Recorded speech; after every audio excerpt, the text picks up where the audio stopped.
Selamat pagi Pak Arto. Pada pagi hari ini, saya dan kelompok saya akan mempresentasikan tentang zonasi destinasi wisata, di mana kami mengambil perencanaan manajemen landscape zonasi destinasi wisata budaya Kota Tua Jakarta.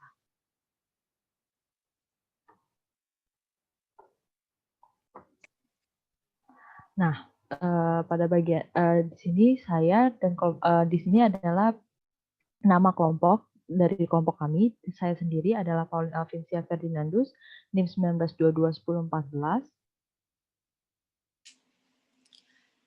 Saya sendiri Ayu Ganitri dengan NIM 19221011. Saya Ida Ayukada Cintiawati dengan NIM 19221012. Saya Nika Darahayusari dengan NIM 19221013. Saya Felix Siap dengan NIM 19221020.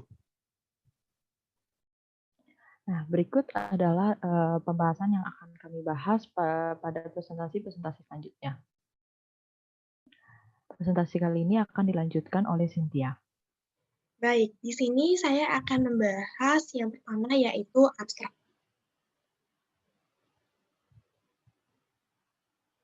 Baik, di sini Kota Tua telah menjadi andalan objek wisata bersejarah bagi Jakarta dan tentunya memiliki potensi yang cukup besar untuk membawa banyak wisatawan domestik maupun asing.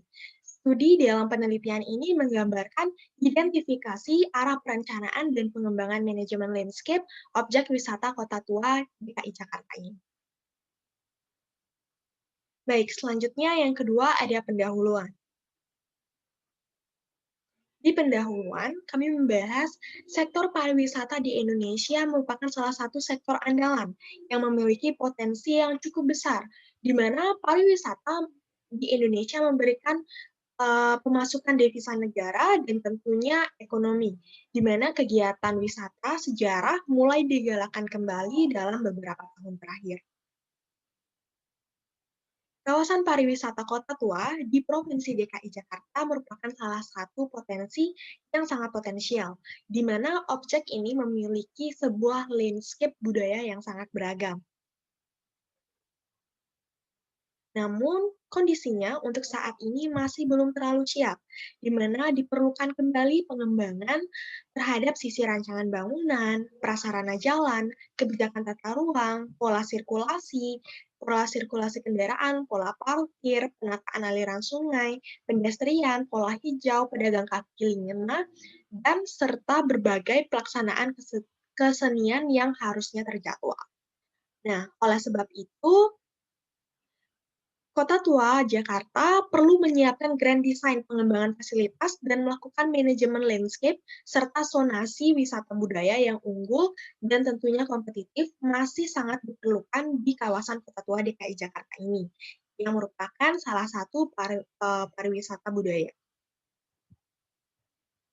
Baik, yang ketiga saya akan membahas kawasan pariwisata Kota Tua. Baik, di sini Kota Tua merupakan salah satu wilayah bangunan yang bersejarah, di mana letaknya berada di perkotaan. Karakteristik arsitektur dari masa lalu yang terdiri dari bangunan-bangunan dan kawasan-kawasan cagar budaya berperan dalam merangkai dan menghubungkan sejarah kota Jakarta dari masa lalu ke masa sekarang dan masa yang akan datang.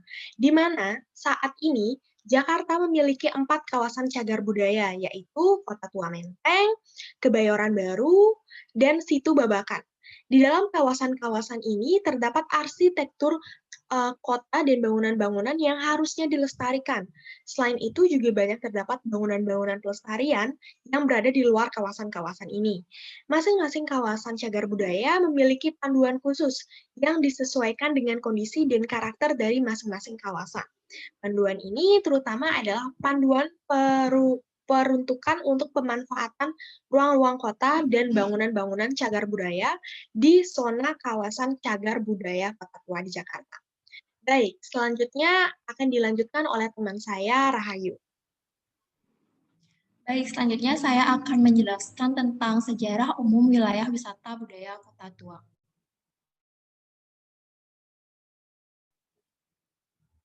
Nah, untuk sejarahnya sendiri, perkembangan wilayah objek pariwisata budaya Kota Tua diketahui bahwa sebelum jatuh ke tangan Belanda, Jayakarta, pelabuhan dari pemerintahan Banten, telah menjadi pelabuhan penting di Nusantara maupun kawasan lebih luas termasuk Asia Tenggara. Setelah dikuasai pada awal abad ke-17, VOC merombaknya dan pembangunannya selain menjadi pelabuhan juga pusat perdagangan militer dan pemerintahan dilanjutkan hingga zaman penjajahan. Nah, pada abad ke-18, terbentuk menjadi di dalam tembok berbentuk persegi 4 dengan bagian utaranya pelabuhan yang menjadi gerbang masuk ke kota dari arah laut melalui kanal yang berasal dari sungai Ciliwung yang diluruskan dan disebut Kali Besar hingga sekarang. Untuk polanya sendiri, yaitu kota-kota, tidak terbentuk oleh jalan seperti kota-kota di zaman pertengahan, namun oleh kanal-kanal melintang dan membujur. Pengembangan kota ke arah selatan benteng tidak lagi terlalu diperlukan untuk pertahanan, tetap berorientasi ke Kali Ciliwung dengan rumah-rumah halaman yang luas di kiri dan kanannya. Membuat kota Batavia sangat indah dan nyaman, hingga mendapat sebutan Ratu dari Timur atau The Queen of the East. Hingga pusat kota berpindah ke arah selatan pada awal abad ke-20, kota lama Batavia tetap menjadi pusat pemerintahan, perdagangan, pelayanan, dan jasa, bahkan di dalamnya terdapat kantor-kantor dagang internasional. Selanjutnya yaitu metode penelitian. Adapun metode penelitian yang kami gunakan yakni menggunakan analisis data sekunder. Kami juga mengumpulkan informasi-informasi dari berbagai sumber seperti sosial media lainnya. Kegiatan yang akan dilakukan adalah persiapan rencana dasar, inventarisasi lanskap, dan pengumpulan data dan evaluasi. Dan yang terakhir yakni tahap desain perencanaan konseptual. Selanjutnya, perencanaan lanskap destinasi wisata budaya yang dimaksud adalah sesuai dengan pendapat dari Simon dan Strick 2006 yang diartikan sebagai suatu bentang alam dengan karakteristik tertentu yang dapat dinikmati oleh seluruh indera manusia. Lanskap terdiri dari lanskap alami dan lanskap buatan. Lanskap alami terdiri dari hutan, sungai, kolam, rawa, dan lain sebagainya. Sedangkan lanskap buatannya merupakan suatu lanskap alami yang telah termodifikasi oleh manusia untuk menunjang aktivitas manusia tanpa merusak lanskap tersebut. Nah, dengan perencanaan ini, destinasi wisata menggunakan pendekatan perencanaan lanskap zonasi untuk meningkatkan fungsi kawasan sebagai wisata studi. Ini menghasilkan perencanaan konseptual berupa gambar, rencana lanskap, detail deskripsinya, dan laporan tertulis. Nah, selanjutnya yakni hasil dan pembahasan.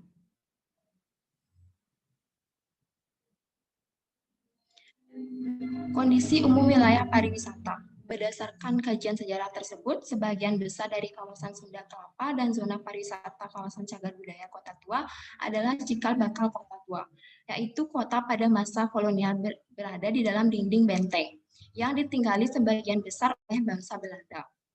Kawasan ini dahulu dibatasi oleh Sungai Ciliwung. Dari sebelah timur, Kanal Stad Buitengracht, sebelah barat, kini Sungai Krukut, dan di sebelah barat Kanal Stad Buitengracht, di sebelah selatan, kini Jalan Jembatan Batu dan Jalan Asangka, laut di utara termasuk Pelabuhan Sunda Kelapa. Di luar kawasan ini terdapat permukiman-permukiman lain yang bersama-sama kota di dalam benteng merupakan kawasan cagar budaya Kota Tua. Seperti apa yang tercakup pada Peraturan Gubernur Provinsi Daerah Khusus Ibu Kota Jakarta Nomor 34 Tahun 2005, yang dimana kawasan cagar budaya ini adalah kawasan seluas sekitar 846 hektar are yang terletak di Kota Madia, Jakarta Utara, dan Kota Madia, Jakarta Barat. Baik, selanjutnya akan dilanjutkan oleh teman saya, yaitu Dewa Yuga Nitri. Baik, selanjutnya saya akan membahas mengenai kondisi lingkungan dan bangunan di Kota Tua. Nah, seperti yang kita ketahui, Kota Tua Jakarta merupakan sebuah kota kecil peninggalan para penjajah Belanda. Kondisi lingkungan dan bangunan kota ini berdasarkan tata ruang masih sangat bersejarah dengan bangunan yang masih berfungsi, namun ada beberapa bangunan yang sudah dirombak dan dihilangkan oleh FOC.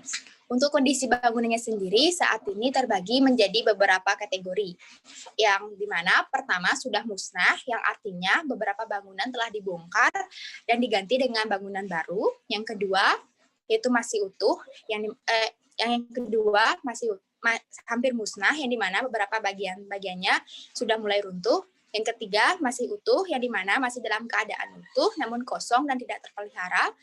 Dan yang keempat masih baik, yang dimana artinya masih terpelihara dengan baik dan digunakan. Nah, selanjutnya saya akan membahas mengenai ketertarikan antara sejarah, arsitektur, dan kota Batavia. Nah, sejarahnya sendiri, kota tua ini mulai nama kota Batavia untuk menentukan wilayah kota dengan diadakanlah sebuah pembongkaran tembok kota Batavia menjadi momentum penting karena sebagian besar artefak peninggalan masa lalu ini adalah peninggalan zaman FOC. Oleh karena itu, beberapa bangunan-bangunan kolonial bersejarah seperti arsitektur, tata ruang masih menunjukkan peninggalan sejarah FOC. Maka dari itu dan yang lainnya. Nah, selanjutnya saya akan membahas mengenai pola ruang kota.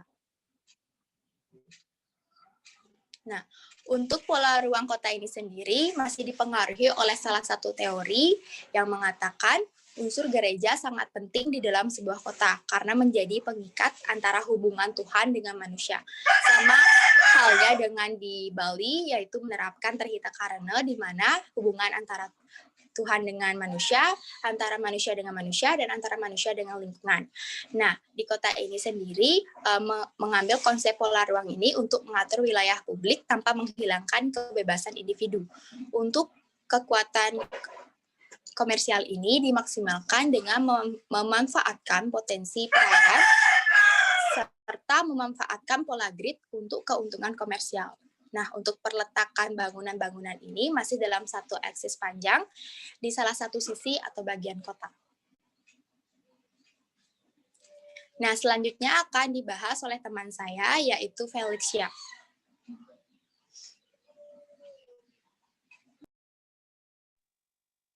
Baiklah, saya akan menjelaskan tentang konsep tata ruang. Konsep tata ruang di area kota tua ini terdapat di dalam skema Stevin. Next, Lin. Iya. Tembok kota menjadi unsur pelindung penting yang dimana pada jarak-jarak tertentu terdapat bastion-bastion pengawas dan kastil menjadi simbol kekuasaan sekaligus pertahanan kota. Selanjutnya sirkulasi. Next, sirkulasi di area kota tua ini menjadi alur sirkulasi darat di dalam kota Batavia berupa jalan-jalan utama dan umumnya dari material bukan aspal yang diperuntukkan untuk kendaraan kereta dan kuda. Dan pada abad ke-20, wilayah di kota tua ini sempat akan dibangun alur tram. Next, elemen ruang kota. Elemen ruang kota di kota tua ini dapat disebutkan antara lain adalah lampu-lampu jalan antik, spot-spot tempat air minum, serta bangku-bangku taman dan juga ruang terbuka hijau yang ada di sekitar kota tua ini. Dan juga di bagian inti ruang kota terdapat 2 jalur utama yang dimana setiap jalur mempunyai fungsinya yang berbeda-beda. Baiklah, dari jalur pertama dulu yakni jalur utama. Jalur ini mempresentasikan kekuasaan politik kolonial area darat dan juga jalur darat ini berbentuk akses dari area utara menuju ke selatan menghubungkan Kastil Batavia yang menjadi kediaman Gubernur Jenderal Amsterdam Port sampai ke St. Louis. Dan juga di area jalur kedua adalah jalur yang mempresentasikan dominasi ekonomi, sosial, dan budaya kolonialisme, yakni dimulai dari arah laut, menerus ke sepanjang Grote Rivier sampai ke area selatan. Next, tipologi bangunan.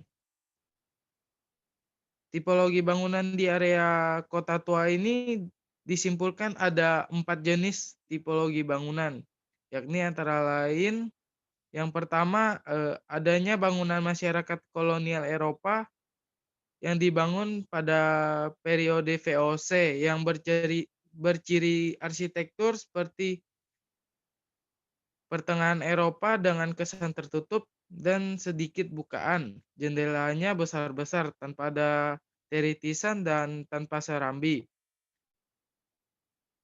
Yang kedua ada bangunan masyarakat Cina. Bangunan Cina Oriental dari masyarakat Cina berbentuk shop house dan gaya Cina Selatan. Sebagian ada yang bercampur dengan gaya kolonial Eropa. Yang ketiga ada bangunan masyarakat pribumi. Bangunan masyarakat pribumi ini sebagian besar berada di luar benteng area kota tua yang berbentuk panggung dan rumah-rumah yang sudah menempel di tanah dan dinding berbahan alami. Yang terakhir ada bangunan modern orang masyarakat Indonesia dan arsitektur dalam kategori ini dibangun sesudah masa kemerdekaan, terutama bagian bangunan-bangunan umum yang bergaya internasional. Baiklah, selanjutnya akan saya kembalikan kepada Pauline. Baik, pada yang terakhir ini saya akan menjelaskan tentang simpulan, di mana berdasarkan rencana induk Kota Tua Jakarta di tengah-tengah kawasan cagar budaya Kota Tua ini dibagi menjadi 5 zona, yaitu kawasan Sunda Kelapa, kawasan Fathahillah, kawasan Pecinaan, kawasan Pekojan, dan kawasan Peremajaan.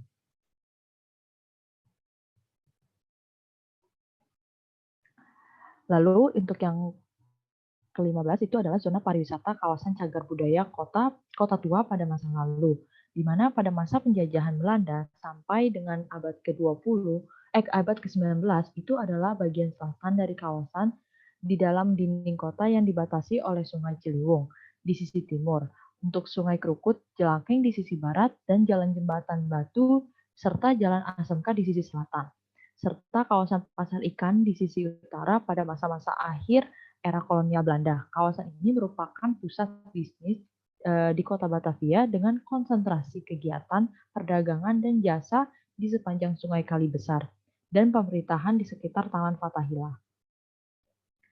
Nah, untuk yang ke-16 ini adalah penggolongan lingkungan cagar budaya.